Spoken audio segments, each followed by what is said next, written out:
Hello and welcome to The Explainer. Today, we're diving into what is basically the operating system for all of us, psychology. We're going to pop the hood on the human mind and really look at what it is, and more importantly, what it means for you in your day-to-day life. I mean, have you ever just stopped and thought about it? Why do we do the things we do? Why do we sometimes act in ways that go completely against what we know is best for us? This isn't just some late-night philosophical question. It's the big, fundamental puzzle that psychology is trying to solve, one piece at a time. All right, so to really get to the bottom of what makes us tick, we have to start with the basics. And here's the first thing you need to know. Psychology is so much more than what you see in the movies. You know, the therapy couches and analyzing dreams. At its very core, it's a science. And its real power? It comes from using solid evidence to make sense of our own lives. So let's break this down a bit. When we say scientific study, we mean it's based on evidence and research, not just someone's opinion or a gut feeling. Human behavior, well, that's everything you can see on the outside. The things we do, the choices we make, the words we say. But here's where it gets really interesting. The mental processes. That's the entire invisible universe going on inside your head. Your thoughts, your feelings, your memories, all your hopes and fears. Psychology is all about how that invisible world connects to and drives the visible one. And that's really the whole point. This isn't about just collecting a bunch of fun facts about the brain. The real goal here is to take that understanding and apply it, to actually improve our lives, to build better habits, to have healthier relationships, and to just boost our general sense of well-being. It's knowledge with a purpose. Okay, so let's get to the most important question of all. What's in it for you? Seriously, why should you care about any of this? The best way to think about it is like this. Psychology is a personal toolkit for your own mind.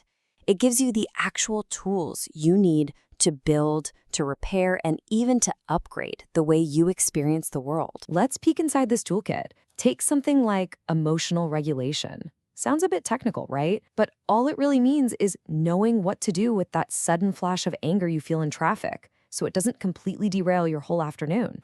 Or improved understanding of others. That means you can finally start to get why your friend or your boss or your partner communicates the way they do.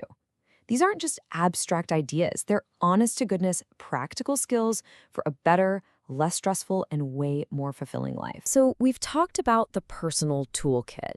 But what happens when lots of people, when millions of people start using these tools? Well, it doesn't just change individual lives. It actually starts to shape the entire world around us. Let's zoom out and see how these ideas are being put to work everywhere, from a doctor's clinic all the way to your office. You can almost see how the idea travels. It might start small, with one person in therapy getting the help they need for their mental health.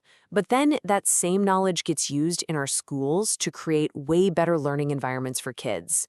And then those kids grow up and take those skills into their jobs, where psychology helps create more effective, happier teams. And it all comes together in our personal lives, creating a society where more of us have the skills for better relationships. It's this amazing ripple effect for good. Okay, I get it. Psychology is a huge field. So how in the world do you even begin to navigate it? Let's think of this next part as our map. The science is divided up into different branches, and each one explores its own unique territory of what it means to be human. This chart gives you a really nice bird's eye view. Of course, you've got clinical psychology. That's the one we all tend to think of first, treating mental health issues. But just look at how diverse this is. There's social psychology, which digs into why you might be a totally different person with your friends than you are in a work meeting. And check out this one you might not have heard of, I/O psychology. That's industrial organizational, and it's literally the science of making work not suck, improving teams, leadership, and just being happier on the job. Each one of these is its own fascinating world. So we've just unfolded this incredible map of the mind, from what it even is, to why it matters to you personally, to all these different territories you can now explore. The only question I have left for you is, where do you want to go first? Looking at this map, which one of these paths makes you curious and says, yeah, let's start there?